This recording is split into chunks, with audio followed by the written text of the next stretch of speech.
Hello everyone and welcome to the iSpring Solutions webinar. Thank you very much for joining us today as we are going to speak about gamification versus game-based learning. My name is Paulina. I am a community manager at iSpring and I will be the moderator for today's webinar. As a guest and presenter, we have a very special Andrew Hughes. Hi Andrew, how are you doing? Hi, I'm doing well. How are you? I'm good. Thank you very much for asking. We met Andrew at one of the eLearning Guild conferences, and I believe it was DevLearn, I think. And Andrew is a president and founder of Designing Digitally. It's an e-learning and serious game development firm that creates retention solutions for various types of industries. And today, Andrew is going to be presenting for you. We also have today with us Elena Galvez. Hi, Elena. Thanks for joining. Hi. Elena is our customer care manager and she primarily works with iSpring clients, helping them to decide how iSpring can be a perfect fit for their needs. At the end of this webinar, Elena will reveal a very special bonus for all webinar attendees, so guys, make sure to stay with us till the very end.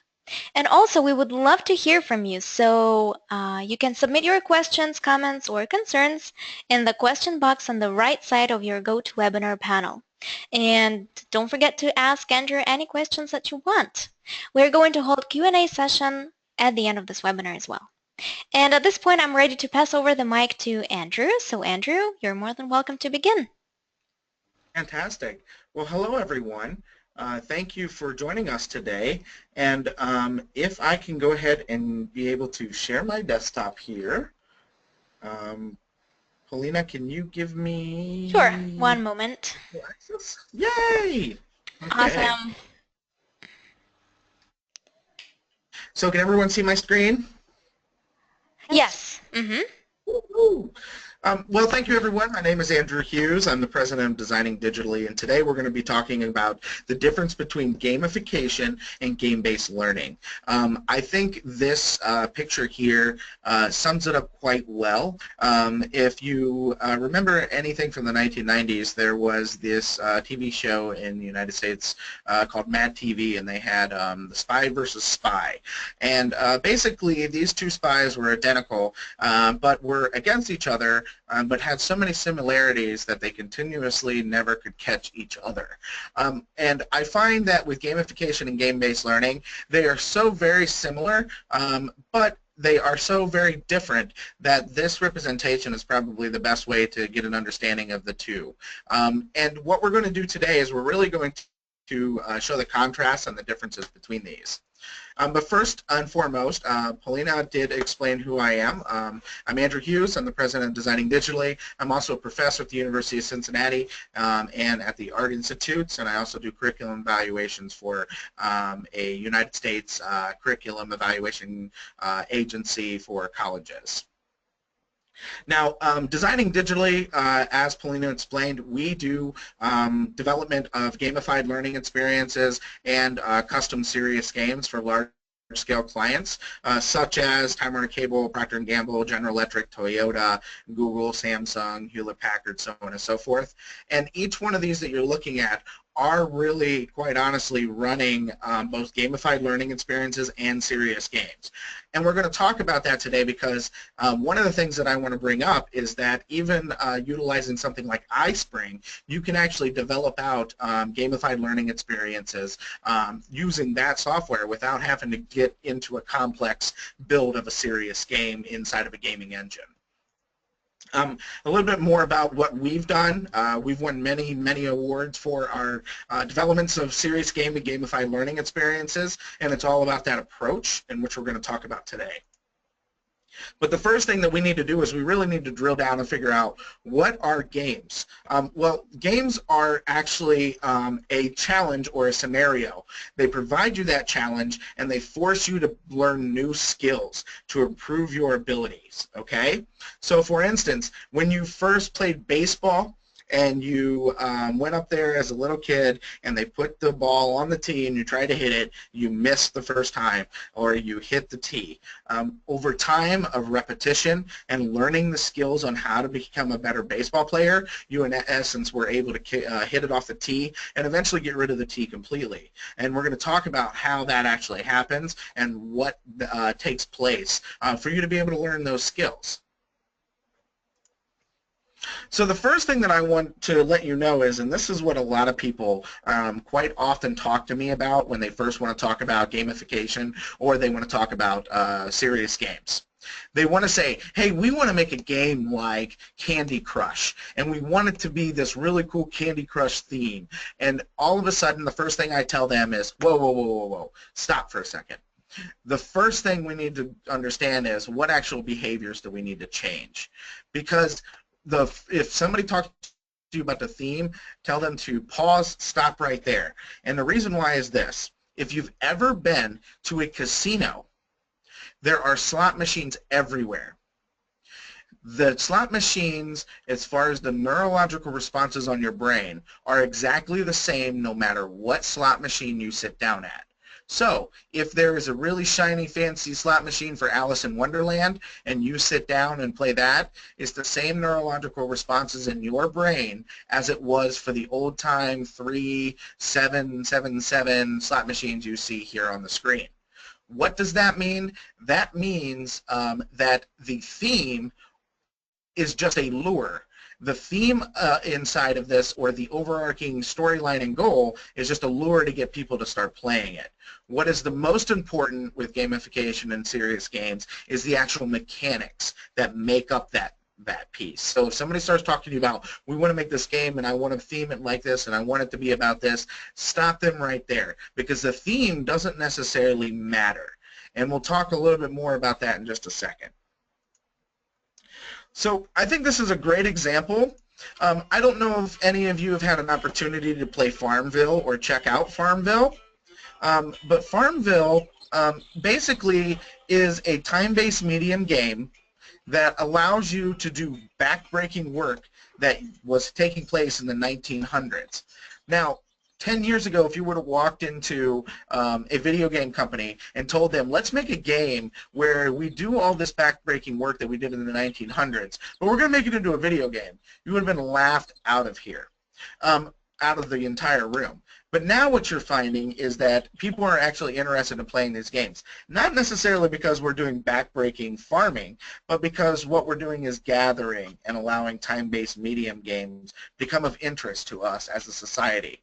And all of these apply. So it's not just Farmville. It's Clash of Clans. It's all of the different time-based mediums games are out. Simpsons, Family Guy, so on and so forth that you see kids playing these days. Now, one of the greatest examples that I would like to show that I think has been put together when it comes to building out an effective experience of a game is Pizza Hero. This was made by Domino's Pizza, and it's free in the actual App Store. And what you do is you learn how to build the pizzas that Domino's makes. Now, and you get points, there are timers, so on and so forth. Now, what they did is they took this to a completely different level. Not only did they build out this game for you to play and put it out free to the public, they actually went ahead and collected the data of these people that are taking this, and the top 5,000 people, they turned around and, in essence, talked to them and attempted to hire them because they were already trained on how to make the particular pizzas at Domino's. So this is a great way of showing how a serious game can actually be an effective learning tool. Now, what is actual gamification? Here's the best example I want to give you. I have next door to me a 5-year-old and a 7-year-old. It's my neighbor's kids. They're great kids. And about 4 years ago, I was outside and I have a big tree out front, and this tree drops a ton of leaves. And I would be there raking the leaves, and the kids would come over and jump in the leaves and have a great time. And then all of a sudden I asked myself, how can I get these kids to help me rake these leaves? And I first started on a traditional method where I said, hey, Alex, Bella, can you help me rake these leaves? And that lasted about a whole 5 seconds before they became disinterested and moved on. So I then started thinking to myself, well, the reason why they didn't want to rake the leaves is I gave them no motivational factor. They were doing something that wasn't very fun, which is raking those leaves. So I decided the following year to go out and I bought a 99-cent trophy. And I took that trophy and I bought a stopwatch at the same time. And I came home with all these leaves in my yard the following year, and I got 2 big trash bags. And I walked over to Alex and Bella and said, hey, I have a game for us to play. We are going to see who can rake up and fill up the bins the fastest with leaves from my yard, and the winner gets this 99-cent trophy. And from there I had a whistle, and I blew the whistle, and we timed it, and every about 15 to 30 seconds I would yell out loud how long that it's taken them. And what ended up happening is these kids had fun raking up my leaves when the prior year they wouldn't do it for more than 5 seconds. That is a great example of what gamification can do for people. So gamification, in essence, is using game mechanics, such as in the story that I just told, the whistle, the timer, and a reward, an intrinsic reward, which is your trophy, to allow for them to do something that is not very fun. So what isn't gamification? Gamification is not an established and a set up already created game. There's no tough thing that they need to get through or something that they don't enjoy to do that we're putting mechanics on top of. This is an already established game. This is not gamification. These are already established games. And we all know that Call of Duty is not gamification. Again, already established game. So what is gamification? Gamification is taking a boring process. Maybe it's a meeting. Maybe it's, let's say, filling out paperwork, filling out information on a website, doing some research. It's taking something that you may not enjoy to do as a work process or a process at all, and adding these 4 elements to it to make it fun and less painful for the users and more motivated, give them more motivation to actually complete the effort. So the 4 major components are mechanics. This could be cues, this could be access, it could be incentives, the reward schedule. When do they get the reward? I told you when I was talking to the kids that I said the person that fills gets all the leaves and fills the bin up the most gets the trophy. That was my reward schedule for them. The reward, it was a trophy. It was a 99-cent trophy. Here's the thing you should know. People are about status. So these kids look at a 99-cent trophy and say, well, that's only 99 cents. But the thing is, it's the status of beating his brother or sister at this game and having that trophy to rub in their face is what really motivated them to do it. Not the actual tangible trophy itself, but the symbolism behind the actual trophy. Then you have measurement. You know how I was measuring the kids. I stated to you that when they fill up the bins, so I could tell who put more in the actual bins, and they cleaned up all the leaves and whoever had the most. That was my ability to have that, to understand their measurement. And then their behavior. One of the things that this does is gamification actually makes it loyal and allows them to enjoy it. I have a higher quality of leaves raking up each fall. And you know what's crazy is every fall, once the leaves end or fall down, these kids ask me, when are we going to have our tournament? And now it has become an annual tournament between this brother and sister to rake up the leaves. And it all started from a 99-cent trophy, a whistle, and a timer. And that is what gamification is about. So the first thing when looking at that, and I'm going to go through all 4 of these real quick. I talked about each one of them there, but gamification is made up of mechanics. That is points, levels, progression bars, leaderboards, badges. The feedback's got to be constant. You have to be giving it over and over and over. That's why I told you about every 30 seconds I would tell the kids what time it was, and how long they've been doing it. So that I could consistently provide them pressure and energy back. And then I was able to measure by seeing how much time was invested by them, how long it took, and how much the bin was full. And then also I can see their behavior. Each and every year they come back asking to do it again and again and again. And it's all about the trophy when that trophy is only 99 cents. And again, that recognition and status. People love to symbolize status. For all of us in society, we symbolize status by the clothes that we wear, the cars that we drive, the houses that we own. We symbol status. We show success through through those items. That same situation happens with virtual goods, badges. All the badges are basically status indicators that you've completed something. That works really well for your overachievers, but your socializers and your low performers, they don't necessarily give a care about the actual status. They are more interested in maybe another motivational factor. So don't take into consideration when working with this that everyone wants a badge. That is an assumption that many people make with both serious games and gamification, that we need to have a leaderboard and the badges. Well, remember, leaderboards and badges only work for your high performers, which those are the people that you're not necessarily trying to train the majority of the time anyways. So I want to ask you guys a question real quick, and I'm not sure if I can see the chat, but let me ask you, what is your favorite loyalty program? Does anyone have a favorite loyalty program?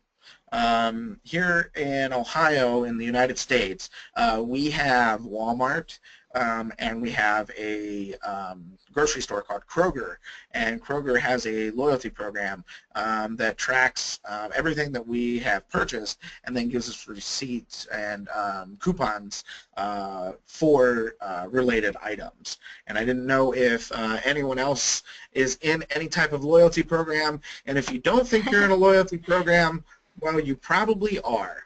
I think that we have a lot of answers like Air Miles, CVS, American Express, You got it. JCP, Hilton Owners, CVS Any again. Wyndhams? Any And Wyndhams? Ladies and gentlemen, you need to get your Wyndham points up. They're giving them 2 for 1 right now. I'm just Citibank, saying, we work yeah. with Wyndham hotels. Thanks for So, that. thanks for letting me know that, Felina. Yeah, that's a lot Um, of airline companies, a lot of hotel chains, stuff like that. Thanks a lot, you are right. audience. You know, the first one that actually we saw as a virtual currency, or what I consider being the original gangster of virtual currency, was American Airlines. American Airlines came out with the airline miles. 2 weeks later, Delta released their airline miles system, and virtual currency was basically started from the airlines giving away miles. Now, the funny part about virtual currency is it's hard to be able to tell the monetary value of virtual currency. So 10,000 free air miles might equate to, you know, $100, if that, just depending on how that works. And the biggest thing you should know about virtual currency is they don't necessarily want you to be able to put a tangible dollar on that virtual currency, so they fluctuate it and it moves quite often. That's why if you've ever tried to cash in your airline tickets to go overseas, you are bound and determined to about wipe yourself out, just because the currency and the exchange rate of those virtual currencies is sometimes very hard and difficult to understand. So I'm going to talk a little bit about a gamification example. This is completely open source, and it is not, so you know, it is not like iSpring. It is not a software where you build your learning inside of. It's an actual classroom system, and it's called Class Dojo. It's completely open source. It's for in-class instructors, and basically what it is allows you to have your leaderboards, point systems, and for you to keep track of students in the classroom and how well they're doing. And I'll just show you a quick video of that here real quick of, Hello, my name is somebody Keith. using it. I teach 5th grade here in Nampa, Idaho, and I'd like to show you how I use Class Dojo. First off, as you can see here, I am walking around the room using my phone. Luckily I have an iPhone 4. And I walk around the classroom, and as students are doing what they're supposed to, they get the positive sound and go around and check their work. And again, as you can see, the student here gets another positive. Next up, as you can see here, I have daily language up on the board, and as students answer the questions correctly, not only do they get a positive off Class Dojo, they get a coupon which is used to turn in for prizes later. Students know to come up and grab their keybook, as you can see here. And I'll pause that just for a second. I don't know if you guys heard that, but he actually added in not just this Class Dojo, but his own virtual currency for kids to be able to keep them motivated. And so this actual system allows you, and again, it's just Class Dojo, you can look it up, allows you, if you are in a classroom, to be able to keep track and have a points tier structure for your students. And it's completely open source and free. Now, another good example of gamification is what you see with the whole health boom industry on wearable devices. Right here, you're looking at the Nike Fuel Band. We've had the Fitbit and about a half a dozen more. The Apple Watch now comes with a heartbeat monitor, which I think is amazing. And the reason why I state this is a great example of gamification. This is putting points behind your movement and activity. That is, some of us, like myself, a bigger guy, we don't like to have to go move as much as we should. So in regards to that, something like this will help keep me motivated and know that I'm getting progression through points, which makes it a little more fun to do. Now, here's the problem with that. This is why I tell you about leaderboards and how they can be ineffective if you have overachievers. So this is my buddy Robbie. Robbie is a lawyer in Florida. He was a college buddy of mine, and he lives right on the coast of Florida in Miami. He gets to go running every single morning. I live in Ohio in the United States. We get about 2.5 to 3 months of good weather, and that's all. So if you see here, he has 503 miles down. I am competing against him with 73.4 miles. So quite honestly, there's no possible way that I have any way, shape, or form of even catching Robbie. So, you know, looking at this leaderboard, I have no incentive to move forward because I know that this is an unattainable goal for me. So leaderboards should be relative, even if you're doing them for gamification. So gamification can be everywhere. This here is a video that I like to show. It's about this really interesting child. He's about 3.5, almost 4, and you can just watch him talk here and understand that he gets what motivation of what gamification can do for motivation. So Kiva, what's the site called? Zamzy. And .com. Who's this little guy over here? My little character. And what are these circles next to it? Little badges. And so, what are badges all about? Well, we move around to the badges. It gives you badges for stuff like for running around and jumping on the trampoline and going up staircases. Do you like getting badges? Yes. Can you tell me what you like about getting them? Well, they're just really good because, whoa, I like getting badges because I can get to I'm almost at the end of Friend of Zed just because of my badges, I think. So having badges might help you level up in the game? Yeah. And why do you like to level up? Because the more you level up, the more energy you've got, and the more... See, today I've got, like... Well, which comes first, your level of activity or the badges?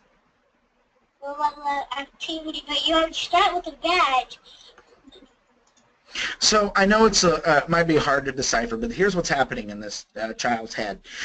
He's realizing that these badges are the motivational factor. He gets more badges, he gets points, he can spend the points on virtual currency with inside of here, and all at the same time, the way that he gets the points is by exercising.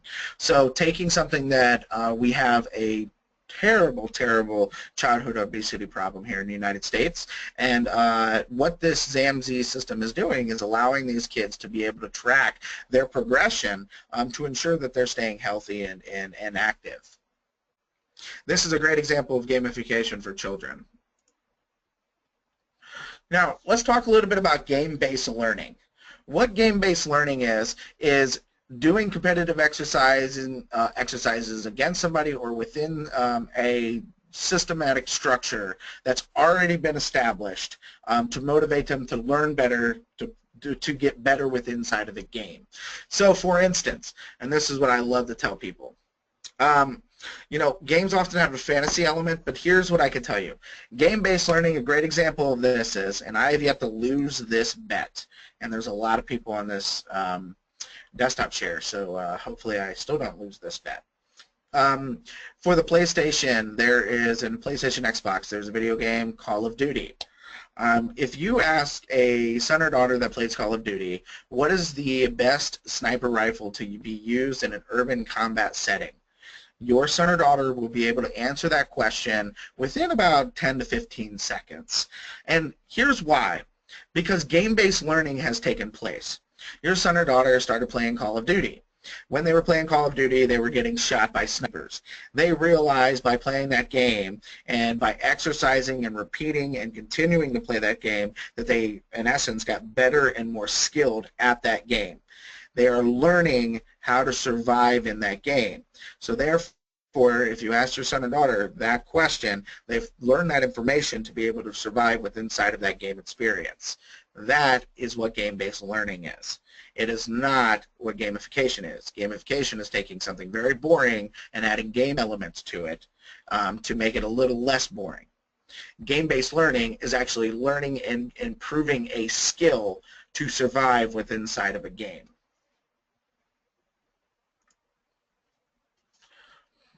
So a great example I want to show of game-based learning, and I'll fast forward this real quick, or I'm sorry, a great example I want to show of gamification is what we did as an example to show people how you could take something very boring and add those elements to it to make it seem a little bit more fun.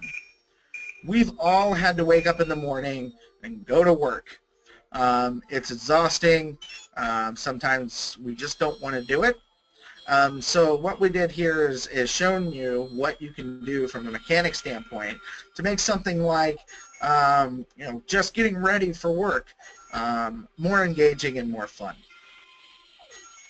And what you're going to see here in just a minute after he gets through all of this is you're going to see a handful of different types of game mechanics in games. So for all of you, here what you're going to see is True Ninja.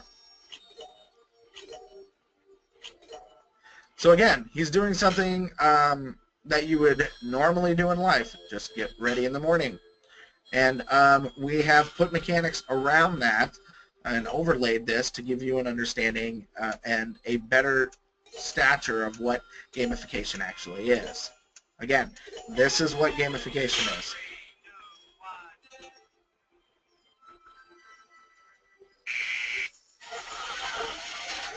And you can't have any type of game anything without a zombie mode.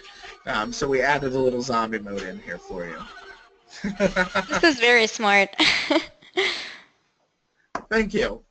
So back to looking at a game-based learning. We talked about it a little bit about the T-ball situation. But basically, game-based learning is you're inside of some type of game that has been built to help you get better at a particular skill. And it's been built from the ground up as a game, and you're getting better at it. So maybe it's wrestling or figure skating or basketball, but you're learning inside while playing that game and getting better at that skill. So one of the best game-based learning examples that has ever been created, there's been over $4 billion, 12,000 companies that have tried to get close to this game, but have not even come anywhere near where in the world is Carmen Sandiego has done for game-based learning. And what do I mean by that? Where in the world of Carmen Sandiego, when they built this, they had no intentions of teaching geography to kids. But what they did is they realized that they could use the planet, the world, as a medium to be able to hide Carmen Sandiego. They could have put Carmen Sandiego in the kitchen and made you search the kitchen for her, but they didn't. What they used was countries, capitals, cities, to be able to allow her to transfer back and forth, and your job is to learn about those cities, get an understanding of where they are, and then try to find her. So, you know, I find that this game taught myself and many other people geography, but had zero intent in doing so. But that is a great example of what game-based learning is. You had to learn those particular capitals in these countries and their locations and their populations to be able to complete the actual task at hand, to find Carmen Sandiego. So, you know, you just have to keep that in consideration, that this has been one of the most successful game-based learning experiences that we've seen ever. Now, a great way, another great example that I find to be just extremely close to where in the world is Carmen Sandiego, obviously never going to surpass that, but this game is Assassin's Creed. And I'm not sure if any of you are familiar with Assassin's Creed, but Assassin's Creed built an exceptional game where what they did is they depicted the American Revolutionary War. And, you know, I currently have a master's degree and I'm working on a PhD.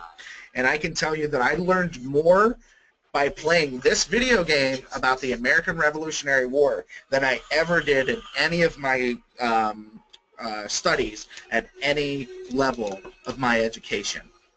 And the reason why is human beings do not really learn something until they experience it. So what does this mean? This means I was told about the Boston Harbor throwing the tea into the water. I was told about all these epic battles. I was told how the people, the settlers here in America, treated the Native Americans.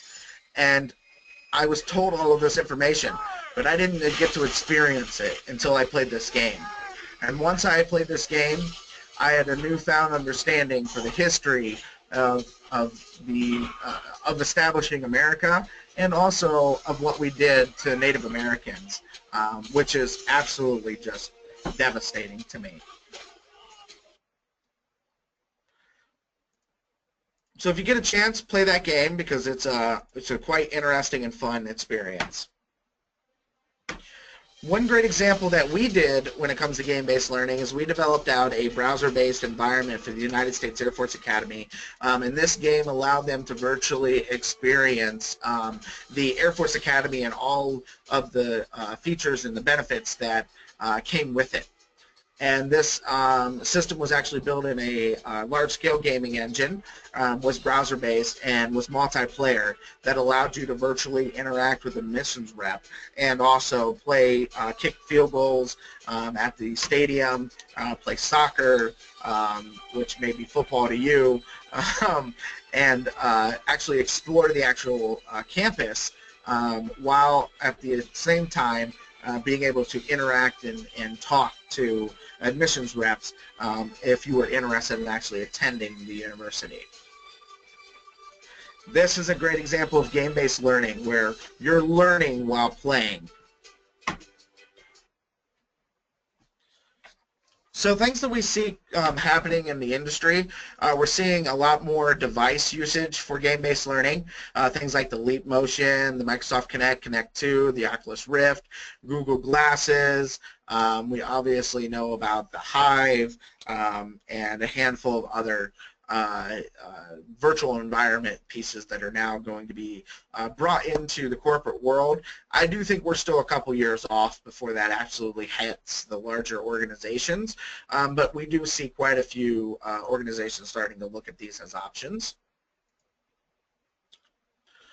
And I'm actually going to skip that one, I think, and I'll move on to this one. One example that we did with the motion tracking devices is we built an air marshalling serious game, and we took the Microsoft Kinect and we developed out this serious game that allows you to do the air marshalling signals, and we did it for a customer, and your job is to get the airplane through this obstacle course. And what you will be doing is doing the signals, and the faster you move your arms and do the signals, the faster the plane moves. And the plane will turn based on your signals. So the first thing you see down here is this is Elizabeth. Elizabeth is actually doing that movement.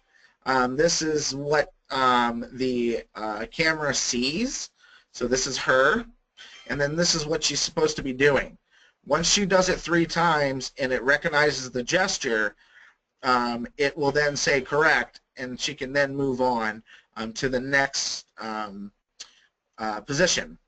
Once she does all of the positions, she now is set into the first map.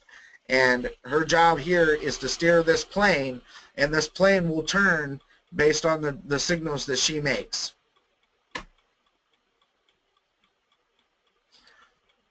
This type of experience was built to help air marshalers learn how to marshal planes more effectively. So what we did is we actually took the signals and built this full game, this obstacle course game, so that they could learn and get more skilled at the air marshaler signals. And as you can see, she didn't do so hot, or the poor ducks. The next thing I want to talk about is gameful design. Gameful design is something that has become pretty popular. Gameful design is when a good example is the whale fail. When Twitter first came out, we all wanted to jump on it, and it bogged down their servers and crashed quite a few of their servers. So they had what is called the whale fail, where it would be a 404 error or it would be a server down error. And instead of just saying server down for Twitter, what they ended up doing is building this gameful design where they built out this whale as the fail icon for when the servers went down. And what that does is allows for the user to not feel so upset or frustrated by utilizing something like gameful design. Now, a good example of gameful design, which I think should be on the next slide, is Domino's Pizza here in the United States has Pizza Tracker. This is a great example of gameful design. The Pizza Tracker does nothing but tracks how long it's going to take for you to get your pizza. But what it does is it has all this fun theming experiences around it. Oh, that is not the right video. It has all these experiences around it. And Polina, I think that video got messed up, but that's okay. I think maybe that was the one that you missed. That might have been the one, so I apologize. But the Pizza Tracker, from a gameful design standpoint, if you guys can see my Domino's Pizza Tracker, see if I can show you just an image real quick. So this is the Domino's Pizza Tracker. With the Domino's Pizza Tracker, all it does is tell you where your pizza is in relation to being from the time you order to when it arrives at your door. They built all these different, there's 6 different themes for this Pizza Tracker. This is a great example of gameful design, where there's not an actual game that's built for it, but it gives you something fun and playful while you wait. And that is a great example of what gameful design is. Diana says that she uses the Pizza Tracker and she loves it. Yay! Well, then let's talk about this, because this is the best chart I have for everyone here. So if there's no gameplay, but it's fun, that's gameful design. That's your Pizza Tracker. You can't do anything with it, but it's still fun to watch. That's gameful design. If it has a purpose, but little to no gameplay, like it just has the badges, the timer, so on and so forth, that's gamification, okay? So that's raking the leaves. If it has purpose and gameplay, that's a serious game. So the purpose of the air marshalling game was to teach them how to get better at, more skilled at doing the air marshal signals. So it had a purpose, and the gameplay of it was to do the obstacle course. If it has gameplay and is just for fun, that's a game. So that's what the Assassin's Creed was. So when doing either of these, there's some best practices that I want to talk about, and then I should be wrapping up here. And before you get to this, I wanted to mention really quickly that yes, the PowerPoint slide deck will be available after the webinar, so don't worry guys if you missed some information. Sorry about that. Yep. Yeah, sorry. So the best practices, a couple things. Play games, many different genres and formats, even games that you might think are absolutely stupid or no interest to you. Play them, because you got to learn the gaming elements. Think about the learning first. Make sure that you determine objectives and measurements, and then create reward systems using those learning goals. Again, my goal for the kids was to rake up the leaves, so I put mechanics all the way around that to give them pressure, a reward, and constant feedback, which would allow them to continue moving through that process and not get bored within the first 5 seconds. Emphasize the behavior change. You must make fun a metric. So if you interview the people afterwards, you need to ask them, how fun was this? Because if it's not fun, they're not going to do it. You just had the example from the students, or from my neighbors. It wasn't fun the first year, so they didn't do it. Create or implement mechanics, rewards, measurements within the design document. Make sure you talk those through before you even build anything. And then develop in sprints. Make it an agile methodology. And the one thing I can tell you is you're going to want to play, test, and revise that thing over and over and over again, because you will find that you need to make sure that there's a more testing time than there was with, let's say, a linear e-learning module, because it's more sophisticated. And then what happens after you build something like this? Like, what do you do next, and how do you know that this is a success, and what should you do? Well, the question is, how do you show ROI? You should have asked yourself that at the beginning. So ask yourself, can I compare this to a traditional presentation e-learning module? Has this been more effective for them? Can we make a control group and take a look at that, and just use a control group and see how their performance increases? How do we nurture this? For instance, rather than just saying, we put this up in our LMS, now you must go take it, you need to make sure that you make this exciting for them. If you're going to put a reward system in place, whoops, sorry, go back. If you're going to put a reward system in place, do not use money, use status. So use things like badging, use things like trophies, use things that they can actually put in front of them and say, look, this is mine, I won this because of this. But don't just give them bonuses or money. It's got to be something tangible that they can look at each and every day. And then possibly tie it into performance evaluation. Find out if this is a sales experience that you're building. Take a look at that performance this year. Give them that sales training, and then take a look at that performance afterwards and see if it's improved. And then you can make that your control group to determine on where your baseline standards sit from this compared to, let's say, your traditional e-learning. And I know I did go quite fast. Again, Polina explained the slides are available. And if you have questions, you can take a look and get a hold of me on Twitter. And you can shoot me an email at andrew.hughes@designingdigitally.com, and I can answer any of your questions at any time. Thank you very much, Andrew. I think it was amazing. I hope everybody enjoyed it. And just wanted to ask first, since we don't have too much time left, are you okay going a little over an hour to answer some of the questions, because we have a lot of them? Yeah, sure. Is that okay for you? Okay, awesome, awesome. Yeah, that's perfectly fine. And let me share my screen first, and then I need to stop doing that now. All There right. we go. Can you guys see And my then, screen? Yep. Okay, awesome. And now I will pass the mic over to Elena to walk you guys really quickly through our special offer for everyone, and then we will quickly go to the Q&A section. Yeah, we have a lot of questions and we'll be happy to answer them, and I'm sure Andrea can help us with that.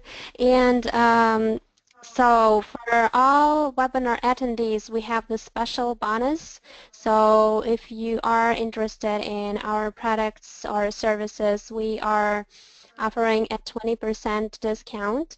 So you can purchase a new license or additional licenses or maintenance. And this offer is valid till September the 7th. And if you are with an academic or a nonprofit or government institution, we will be happy to add this offer to the standard discount that we have for those institutions. So if you are interested in this offer, please just send your contact information in the chat box. So we'll contact you right after the webinar and send you some more information on this offer. Yeah, Elena will send you the direct link with the special Yes. purchasing options. Yes. And now let's move on to the questions. So, first question, and Andrew, I told you we will have a lot of them. Actually, we had a couple of those questions like this one. How can gamification be created with iSpring? yeah. Actually, Helena and I were talking about this before. You know, one of the things that you have to understand is iSpring has the ability for you to have quiz questions. It has the ability to have timers, badging and point structures. So again, just like I was talking about in my example, you're making a traditional PowerPoint presentation. Take a look at some of the interactive assessment pieces and interactivity pieces that they have with inside of that. And then think to yourself, just like I did with the mechanics. I added just one or two different mechanics to that process for those kids. If you do that with inside of your learning experience, maybe an assessment question, you can actually then add in that by just utilizing some of the existing systems that they already have. And Polina, you could probably explain some of that a little bit more, right? Sure. From what we've been talking about before, we know that my apologies about that. For example, in iSpring Quizmaker, it's possible. What are some of the gamification elements? First of all, the possibility to award points for each question, and then limit time that a user can spend on a question or a quiz. Also, a number of tries can be also set for each question or each quiz. Then we also have hotspot questions and drag and drop types of questions, and according to Andrew, this all can be considered as a gamification elements.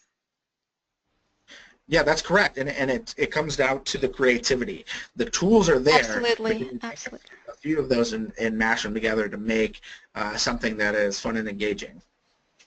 Yes, and also what we've been talking about is iSpring Talkmaster. This is the conversation simulation tool. You can create a real-life conversation for like sales people, people who work with clients, and then have a non-linear structure to it, so that when a learner decides how should he or she respond to a phrase that client says, it actually leads him to the next level.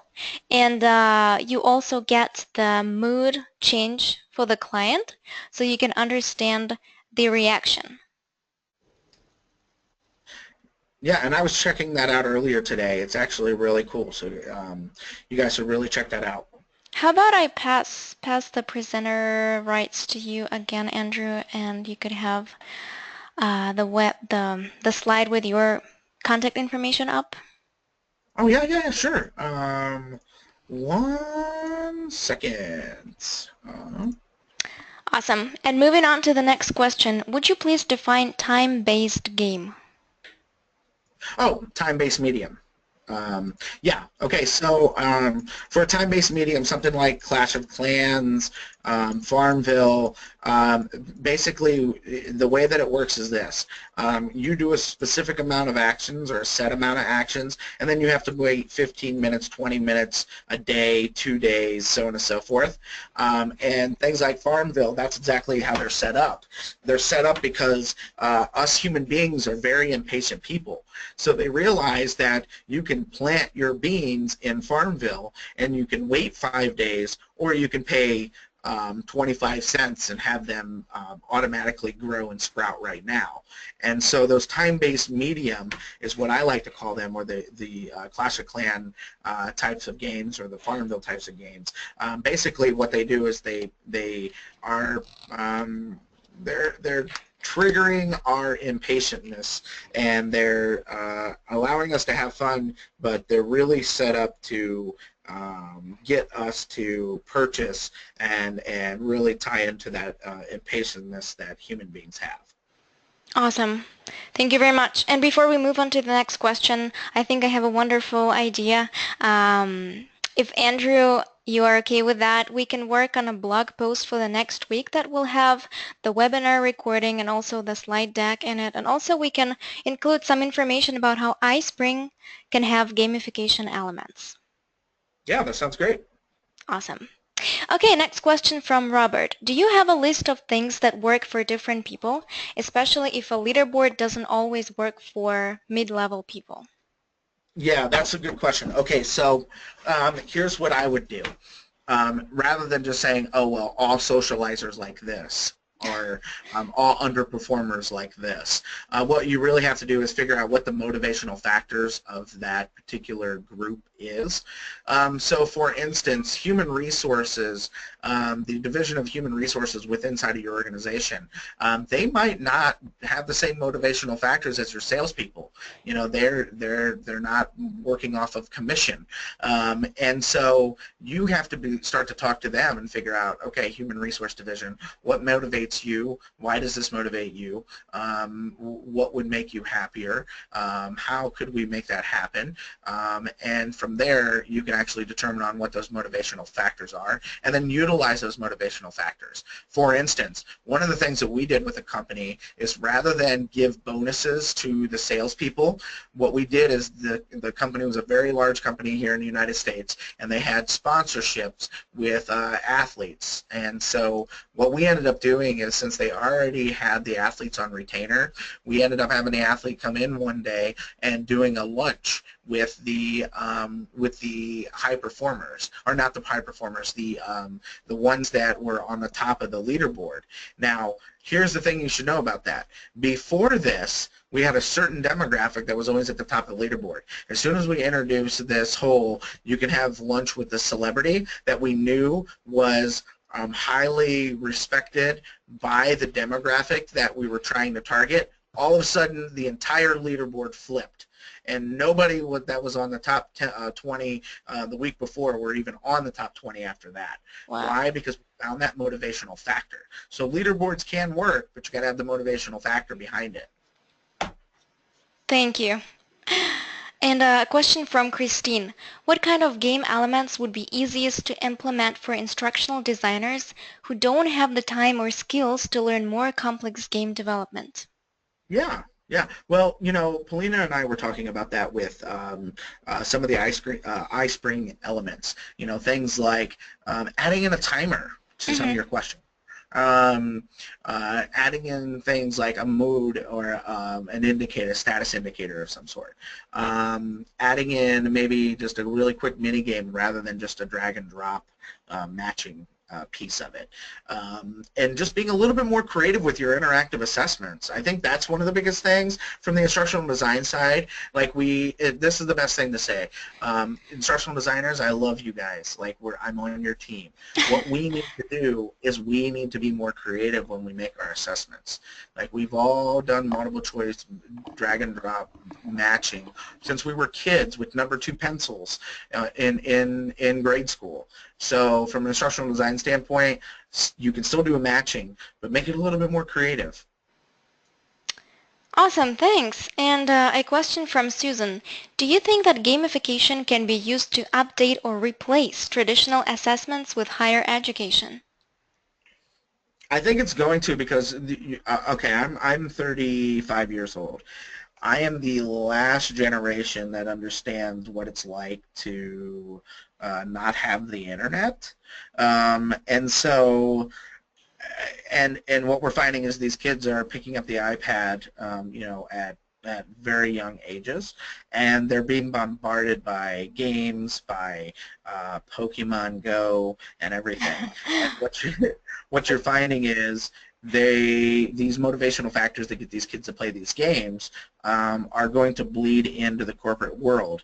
It's just as we evolve as a society, baby boomers start to retire, we're going to see more and more of this gaming and fun included into the training. What I think is funny is company cultures, what we call the front line of companies, marketing, sales, advertising, all of that, administration, they want a fun, loving, great culture, and they want a fun environment. They want an exciting environment. They want people to be happy in their environment. But when it comes to training, they don't have that same mentality. That's what's going to switch. We're going to see that same culture is going to go all the way across the board, of not just in the front line, but the back end too, which is us and the HR and the training side of things. Thank you very much. And a question from Neil. What experience do you have in implementing accessibility into serious games? That's a funny one because we have to deal with that quite often. Here in the United States, we have to do 508 JAWS, 508C compliance, and what we find is there's a lot of times that it takes you probably twice as long, or if not, at least 60% longer to ensure that accessibility is in there. And then you have to ask yourself, if you're building this game, does it have to be in 3D or could it be in 2D? And if it's in 2D, could we build it in a system that allows it to be easily accessible through things like the JAWS reader, so on and so forth? So in my opinion, it's a challenge, but it definitely can be done, because if you can do traditional e-learning modules like that, you can definitely add some game mechanic elements to that. Now, in serious games, it just depends on what you're building. The toughest part is things do move fast in serious games, and so some of that identification and accessibility can be tough.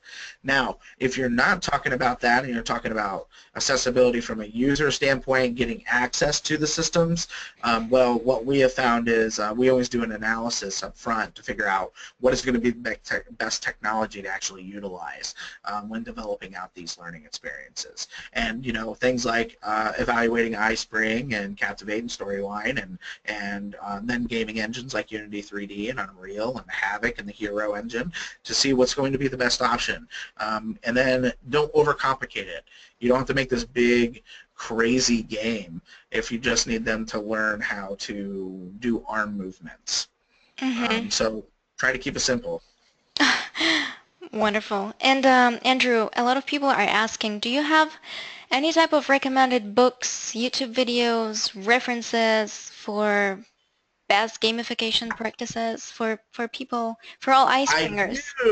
I do actually. If you take a look, there's a couple things that you guys, if you can see my screen still, I don't think, can you see my screen?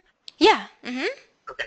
A couple things you guys should know. There are white papers on our website in which you can actually get that actually have a learner manager resource guide for gamification. There will be one out next month for serious games. And then we also have a lot of stats for all of you that are saying, well, where's the stats and info on this? You can actually get serious game stats and all of that information from the infographic on our website.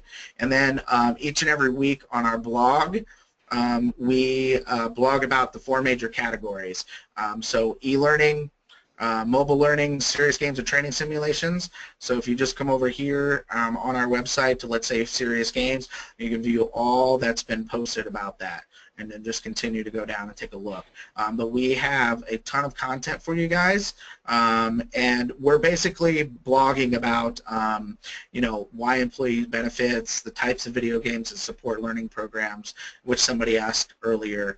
or what genres. So you guys can kind of look through some of this and get some of that resources, and then you can always reach out to me at the same time, okay?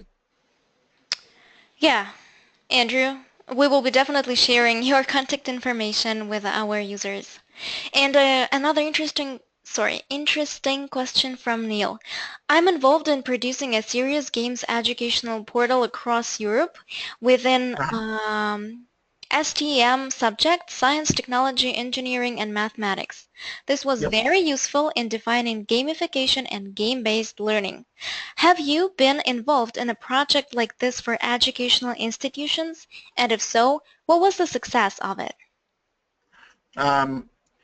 I have for the corporate side, not for the university side.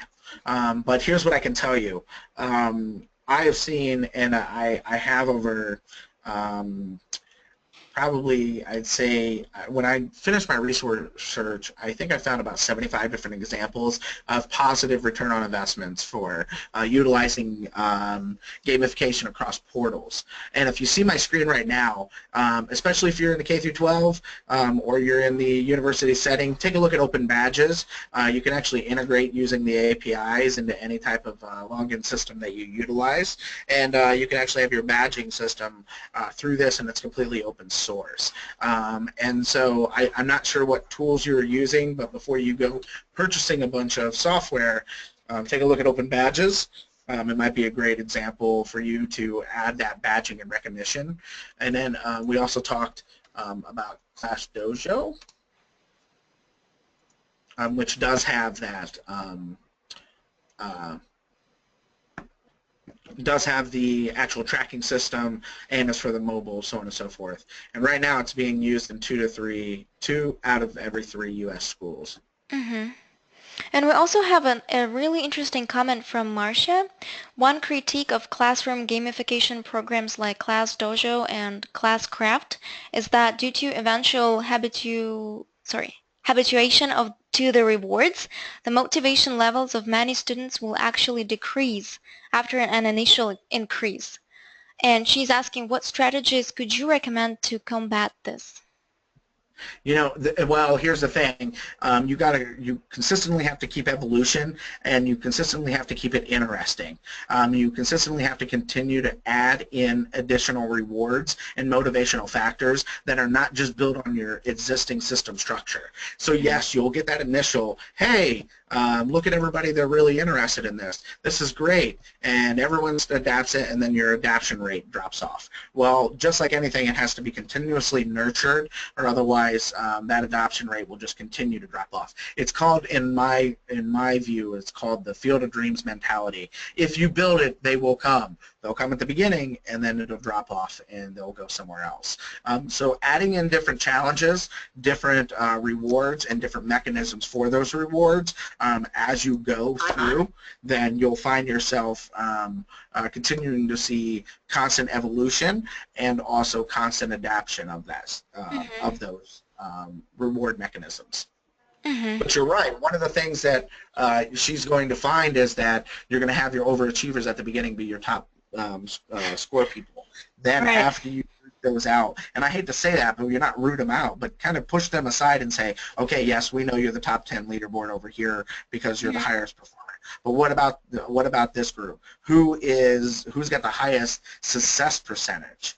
Or who has done the least amount of calls with the most amount of success, and then start looking at different ways that those can be molded, and those statistics can be adapted to allow for different motivations and behaviors to happen. Right. And I think that this partially answers a question from Theo. Are serious games always competency-based? No, I've seen leadership. Mm-hmm.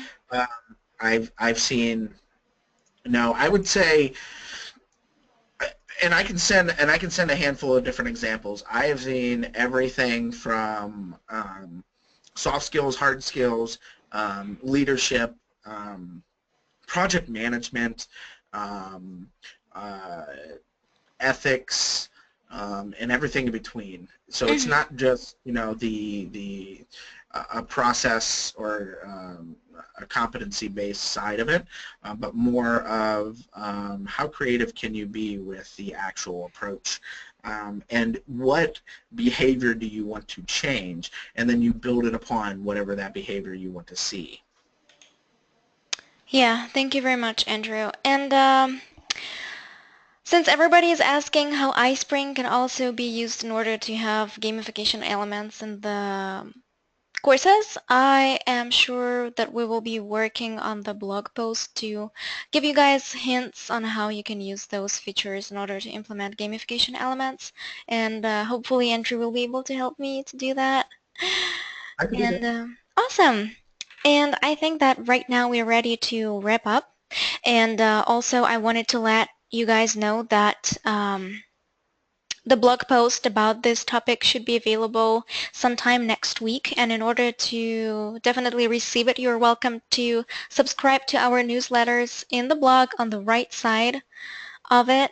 Just submit your email address and you'll be receiving the newsletters with all the articles that are submitted or published on our blog. And thank you very much, Andrew.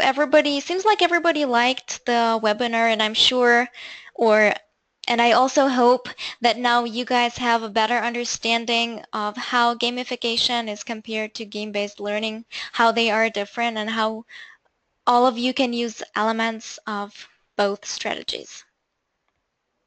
And then last but not least, if you go to our website and download the white paper that I was talking about, make sure you put in a valid email address, because it does send it through the email.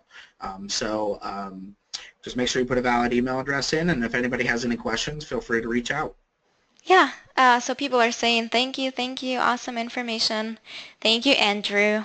And thanks from iSpring. We really enjoyed having you Yeah, no during our problem. webinar. All right, so... Sorry I showed my email for a minute there. I didn't mean to. I got the talking and forgot that I was still sharing my screen, so my apologies, everyone. Oh, it's okay. As you can see, I have nothing exciting going on. It's all right. Okay, so thanks again, everyone. Have a wonderful day. Be on the lookout for any news from iSpring. And thank you, Andrew. Hope to see you sometime Thank you. during our next webinars. Sounds great. All right, thanks, Selena. Goodbye, everyone. See you next week. Thank you, Paulina. Bye. Bye-bye. Bye.